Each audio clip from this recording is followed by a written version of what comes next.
Hello everyone, welcome to crypto geek Telugu. ఈ వీడియోలో మనం మరొక మిడ్ క్యాప్ టోకెన్ గురించి, అలా ఎన్ఎఫ్టీ మార్కెట్లో ద టాప్ కాయిన్ అయిన ఒక కాయిన్ గురించి, ఒక బ్లాక్ చైన్ గురించి మనం డిస్కస్ చేసుకుందాం. సో వీడియోలోకి వెళ్ళబోయే ముందు మా చిన్న రిక్వెస్ట్ ఏంటంటే, ఒకవేళ ఎక్కడైనా మా కంటెంట్ నచ్చుతుంటే కనుక ఖచ్చితంగా మా ఛానల్ సబ్స్క్రైబ్ చేసుకోండి. అలాగే మీ ఫ్రెండ్స్కి, ఫ్యామిలీ మెంబర్స్కి ఎవరికైనా ఈ వీడియో ఉపయోగపడుతుందంటే షేర్ చేయండి. ఏదైనా పాయింట్ ఆఫ్ టైంలో మా ఎఫర్ట్స్ నచ్చితే లైక్ చేయండి. ఇప్పుడు ఈ కాయిన్ ఏంటంటే ఫ్లో టోకెన్. సో ఫ్లో అనేది ఓన్ బ్లాక్ చైన్ని డెవలప్ చేసుకుంటుంది. సో అసలు ఈ ఫ్లో అనేది the best token for NFT market place ఎందుకు అయింది అనే దాని గురించి మనం ఈ వీడియోలో కంప్లీట్గా డిస్కస్ చేసుకుందాం.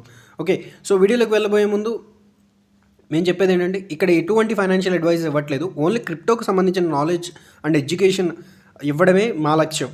సో మీకు ఏదైనా ఫైనాన్షియల్ అడ్వైస్ కావాలంటే మీ ఫైనాన్షియల్ అడ్వైజర్ని కాంటాక్ట్ అవ్వండి.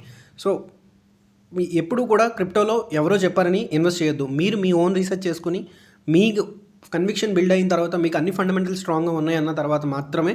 అలాగే టెక్నికల్ అనాలిసిస్ కూడా అంత గ్రేట్గా వర్క్ అవ్వదు ఎవరైనా ట్రేడింగ్ గురించి చెప్తున్నా కానీ. సో మీరు స్వతహాగా మీరు నేర్చుకున్న తర్వాత, మీ కాన్ఫిడెన్స్ వచ్చిన తర్వాత, చాలా తక్కువ క్యాపిటల్ పెట్టిన కాన్ఫిడెన్స్ వచ్చిన తర్వాత మాత్రమే క్రిప్టోలో ఇన్వెస్ట్ చేయండి తప్ప ఎవరో చెప్పారని మాత్రం ఇన్వెస్ట్ చేయొద్దు. మీ రీసెర్చ్ మీరు చేసుకోండి. ఓకే, సో అసలు ఫ్లో టోకెన్ గురించి మనం ఎందుకు మాట్లాడుకోవాలంటే, ఎన్ఎఫ్టీ మార్కెట్ ప్లేస్లో ద టాప్ అంటే ఎన్ఎఫ్టీకి సంబంధించిన మార్కెట్ ప్లేస్లో ద ఓన్ బ్లాక్ చైన్ ఉండి, సొంత బ్లాక్ చైన్ ఉండి, అలాగే 1.5 మిలియన్ యూజర్స్ కన్నా ఎక్కువ మంది రోజు ఇంటరాక్షన్ అవుతున్న ఒక ప్రాజెక్టే ఫ్లో అనమాట. సో ఫ్లో అనేది దాని ఓన్ బ్లాక్ చైన్ అది డెవలప్ చేసుకుంటుంది. సో దీనికి యాక్చువల్లీ ఎవరు అంటే స్టార్ట్ చేసింది ఎవరంటే, ఆరిజమ్ అనే కెనడియన్ కంపెనీ 2012లో ఈ ప్రాజెక్ట్ని స్టార్ట్ చేసింది. ఓకే, సో ఆ కెనడియన్ కంపెనీ 2012లో ఎస్టాబ్లిష్ అయింది. సో ఆ కంపెనీయే దీని బ్యాక్ సైడ్ ఉందన్నమాట. సో దాంట్లో ఎవరెవరు ఉన్నారు అంటే, రోహమ్ అనే ఆయన సిఈగా ఉన్నారు. అలాగే షిర్లే అనే ఆయన ఫౌండర్గా ఉన్నారనమాట ఈ ప్రాజెక్ట్కి బ్యాక్గ్రౌండ్లో. సో వీళ్ళు ఫస్ట్ లాంచ్ చేసిన ఎన్ఎఫ్టీ వచ్చి క్రిప్టో కిట్టీస్ అనమాట. సో అది 2017లో. బట్ అది ఇథీరియం చైన్ మీద వీళ్ళు లాంచ్ చేశారు. సో ఇథీరియం చైన్ మీద ఎప్పుడైతే లాంచ్ చేశారో, మనకు తెలుసు ఇథీరియంలో మెయిన్ ప్రాబ్లమ్ వచ్చి గ్యాస్ ఫీజు. సో మామూలు రిటైల్ ట్రేడర్స్కి ఎవరైతే మెటామాస్క్ వాడుతున్నారో వాళ్ళకి ఐడియా ఉంటుంది. సో ఎంత గ్యాస్ ఫీ చేయాల్సి వస్తుందో ఇథీరియం మీద మనకు తెలుసు. సో దాని స్కేలింగ్ కోసమే చాలా ప్రాజెక్ట్స్ వచ్చినాయి. లేయర్ 2s మనం చూసుకున్నట్టయితే ఆప్టమిజం కానీ, ఆర్బిట్రమ్ కానీ, అలాగే పాలిగాన్ కానీ, ఇవన్నీ కూడా లేయర్ 2. మన స్కేలింగ్ గురించి మాట్లాడుకున్నాం. సో పెద్ద మొత్తంలో ట్రాన్సాక్షన్ చేయాలంటే ఇథీరియం మీద ఉన్న గ్యాస్ ఫీస్తో చాలా కష్టం. సో ఎన్ఎఫ్టీస్ కొనడం, సెల్ చేయడం, అలాగే గేమింగ్ సంబంధించిన చేయడం మొత్తం ఇథీరియం చైన్ మీద అంత కాస్ట్. అంటే ఇప్పుడు డ్యూకన్ అప్డేట్ అయిన తర్వాత కొంచెం తగ్గినా, బట్ అది అప్పటికీ ఎక్కువే. బట్ ఈ క్రిప్టో కిట్టీస్ అనేది ఫస్ట్ ఇథీరియం చైన్ మీద వీళ్ళు లాంచ్ చేశారు. బట్ ఎప్పుడైతే లాంచ్ చేశారో అప్పుడు చాలామంది యూజర్స్ ఫేస్ చేసింది గ్యాస్ ఫీస్ ప్రాబ్లమ్. సో దాని గురించి వీళ్ళు ఏం చేశారంటే 2017లో విటాలిక్ బిటేరియన్తో మాట్లాడారు. విటాలిక్ అంటే ఎవరు? మన ఇథీరియం ఫౌండర్ అనమాట. సో ఇథీరియంతో మాట్లాడి స్కేలింగ్ సొల్యూషన్స్ ఏమైనా ఇవ్వండి. సో మేము ఇంత పెద్ద మొత్తంలో చేస్తుంటే చాలా ఇబ్బంది అవుతుంది. సో ఎక్కువ మంది యూజర్స్కి ఇది ప్రాబ్లం అవుతుంది గ్యాస్ ఫీజ్ అనేది అని అంటే. సో వాళ్ళు చెప్పిన ఆన్సర్స్ అని అంటే మేము స్కేలింగ్ తీసుకొస్తాం అది ఇది అని చెప్పి విటాలిక్ చెప్పాడు. అయినా కానీ బట్ రోహమ్కి అది అంత సాటిస్ఫైడ్గా అనిపించలేదు. So he came back and decided to have his own block chain. అంటే ఫ్లో అనే టోకెన్కి ఓన్ బ్లాక్ చైన్ ఉండాలి.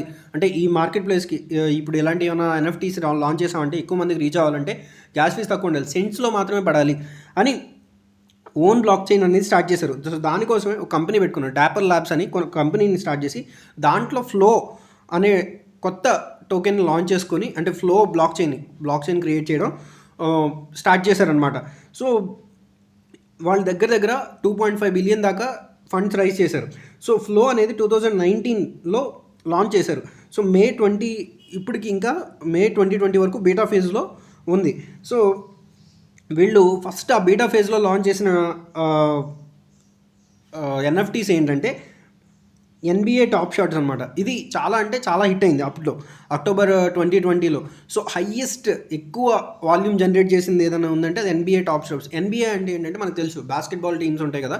సో వాళ్ళ ప్లేయర్స్ని ఎన్ఎఫ్టీస్ కింద సెల్ చేశారు. సో వీటి వల్ల వీళ్ళ మెయిన్ యూస్ కేసు ఏంటంటే ఓటింగ్ కానీ, అలాగే వాటిని యూజ్ చేసుకుని టికెట్స్ జనరేట్ చేయడం, అలాగే కొంత కన్సెషన్ ఇవ్వడం, కొన్ని వాటికి ఎవరైతే హోల్డ్ చేస్తారో ఆ మ్యాచెస్కి ఫ్రీ ఎంట్రీస్ ఇవ్వడం. సో ఇలా దాని గురించి ఈ NBA అనేది బాగా అంటే బాగా ఫేమస్ అయింది. సో మన క్రికెట్ ప్లేయర్స్లో విరాట్ కోహ్లీ ఎలా అయితే మనం చిన్నప్పుడు కార్డ్స్ ఆడేటప్పుడు ఈ కార్డ్ అయితే ఇది ఇలాగ, అలాగే ఎన్ఎఫ్టీ అనేది కూడా ఒక కార్డ్ లాగా అనమాట. సో ఒక ఇమేజ్, సో అది మీ పేరు మీదే ఉంటుంది. ఇంకెవరు మీరు వన్స్ కొన్నారంటే ఆ కలెక్షన్ మీ దగ్గర ఉండిపోయింది. సో దాన్ని ఎవరు కాపీ చేయడానికి కుదరదు బ్లాక్ చైన్లో. ఓకే, ఇక బ్లాక్ చైన్లోకి వచ్చేసరికి మాడిఫై చేయడం సాధ్యం కాదు. అదే మీరు సాఫ్ట్వేర్లో అయితే ఒక ఇమేజ్ని ఎన్ని విధాలుగానే మార్చుకోవచ్చు, అది మీ ఓన్ చేసుకోవచ్చు. బట్ బ్లాక్ చైన్లో వన్స్ బ్లాక్ క్రియేట్ అయ్యాక, అంటే ఆ బ్లాక్ ఏదైతే ఎన్ఎఫ్టీ బ్లాక్ క్రియేట్ అయ్యాక చేంజ్ చేయడం అనేది కుదరదు. సో ఈ ఫ్లో బ్లాక్ చైన్ అనేది దేని మీద పనిచేస్తుంది అంటే proof of stake conscience mechanism మీద పనిచేస్తుంది. సో వీళ్ళు లిబ్రా ఫేస్బుక్ దానితో కూడా వీళ్ళు టైఅప్ అయ్యారనమాట. ఓకే, సో వీళ్ళ రన్నింగ్ నోట్స్ వచ్చేసరికి కలెక్షన్ నోట్స్ ఉంటాయి, కన్సెన్స్ నోట్స్ ఉంటాయి, అలాగే ఎగ్జిక్యూషన్ నోట్స్ ఉంటాయి, వెరిఫికేషన్ నోట్స్ ఉంటాయి. సో ఇక్కడ ప్రతిదానికి ఇప్పుడు మనం మెయిన్ దాంట్లోకి వస్తాం. సో ఇదంతా కూడా హిస్టరీ, బ్యాక్గ్రౌండ్లో ఏం జరిగింది, అప్పుడు లాంచ్ చేసిన తర్వాత ఏం జరిగింది. ఇప్పుడు కూడా వాళ్ళు చాలా బ్రాండ్స్తో టైఅప్ అయ్యారు. సో బట్ ఎక్కడ మెయిన్గా మనకు కావాల్సింది ఏంటి, ప్రైస్ అనాలిసిస్. సో ఎంత పెరుగుద్ది ఏంటని, అదే కదా. సో ఇందులో కలెక్షన్ నోట్స్ అనేవి 250K ఫ్లో టోకెన్స్ అనేవి కావాల్సి ఉంటుంది కలెక్షన్ నోడ్ రన్ అవ్వడానికి. అలాగే కన్సెన్స్ నోడ్ అనేది 500K కావాలి, అలాగే 500K ఫ్లో టోకెన్స్ కావాలి. సో ఫ్లోని వాళ్ళ ప్రూఫ్ ఆఫ్ స్టేక్ కింద చేస్తే తప్ప ఆ నోడ్ రన్ అవ్వదు. సో అందుకని దీనికి డిమాండ్ పెరిగే అవకాశం ఉంటుంది ఫ్లోకి ఇలా చేస్తూ వెళ్తే. సో 1.25 మిలియన్ ఫ్లో అనేది ఎగ్జిక్యూషన్ నోట్స్లు కావాలి, వెరిఫికేషన్ నోట్స్కి 135K ఫ్లో స్టేక్ చేసి ఉంటే ఇప్పుడు వాళ్ళు స్టేక్ చేయడం వల్ల వాళ్ళకి యూజ్ ఏంటంటే 9% ఆఫ్ ది స్టేకింగ్ రివార్డ్స్ అని వస్తుంది. ఇది similar to THORChain project అనమాట. ఇది రూన్ అనే కాయిన్ మనం ఎంత బాగా పెరుగుతుందో చూస్తున్నాం కదా. సో ఇవన్నీ బీటా ఫేజ్లో ఉన్నాయి కాబట్టి, సో ఇంకా అది ఎక్కువ మంది అడాప్షన్లోకి వస్తే ఎక్కువ మంది నోట్స్ రన్ చేస్తారు, డిమాండ్ పెరుగుద్ది అనమాట. ఓకే, సో నెక్స్ట్ టోకెన్ ఎకనామిక్స్కి వచ్చేసరికి మెయిన్గా 1.25 బిలియన్ అనేది, యాక్చువల్లీ 1.5 బిలియన్ అనేది కాయిన్కి ఎక్కువలో చూపిస్తుంది. సో మొత్తం సప్లై అనేది, బట్ 1.25 బిలియన్ అనేది ఫస్ట్ వాళ్ళు క్లెయిమ్ చేసింది 1.25 బిలియన్. ఓకే, సో అందులో 20% అనేది డాపర్ ల్యాబ్స్కి వెళ్ళింది, 18% అనేది డాపర్ టీమ్స్ అండ్ డెవలప్మెంట్ టీమ్స్కి వెళ్ళింది. అలాగే ఇన్ఫ్లేషన్ రేట్ అనేది వీళ్ళు ఏం చెప్తున్నారంటే 3.75% ఉండొచ్చు అని చెప్తున్నారు. సో ఈ ఇన్ఫ్లేషన్ రేట్ అనేది అడ్జస్ట్ అవుతూ ఉంటుంది విత్ టైం అని చెప్తున్నారు. ఓకే, సో అసలు ఇప్పుడు కాయిన్ యొక్క యూసేజ్ ఏంటి అంటే ప్రైస్ పొటెన్షియల్ పెంచడానికి మెయిన్గా యూసేజ్ అంటే ట్రాన్సాక్షన్ ఫీజ్ కింద వాడుకోవచ్చు, అలాగే డేటా స్టోరేజ్ కింద, అలాగే ఆన్ చైన్ గవర్నెన్స్ కూడా ఫ్లో టోకెన్ వాడుకోవచ్చు. ఫ్లో ఒకప్పుడులో $40 వరకు ట్రేడ్ అయింది. ఓకే, $40 వరకు వెళ్ళింది. సో ఫ్యూచర్లో ఇంకా ఎక్కువ మంది వాడుతూ ఉంటారు. ఇప్పుడు ప్రస్తుతానికి 5 సెంట్స్ మాత్రమే దీని గ్యాస్ ఫీజ్ ఉంది. ఓకే, ఫ్లోలో మీరు ఏదన్నా ఎన్ఎఫ్టీని కొన్నా సెల్ చేసినా మీకు పడే గ్యాస్ ఫీజ్ అనేది ఓన్లీ 5 సెంట్స్ మాత్రమే. బట్ ఇన్ కేస్ ఫ్యూచర్లో ఇది అయిపోయిన తర్వాత ఇంకా ఫ్యూచర్లో పెరిగితే, యూజర్స్ పెరిగితే అప్పుడు మేము గ్యాస్ ఫీజ్ గురించి ఆలోచించే అవకాశం ఉంటుందని ఫౌండర్ చెప్పారనమాట. సో అది కూడా మేబీ ప్రైస్ పొటెన్షియల్కి కారణం అవ్వచ్చు. ఓకే, సో 200 పీపుల్ అనేవాళ్ళు 200 మిలియన్ పీపుల్ ఓన్లీ ఈ ఎన్ఎఫ్టీస్ గురించి వెయిట్ చేశారు, NBA షార్ట్స్ గురించి.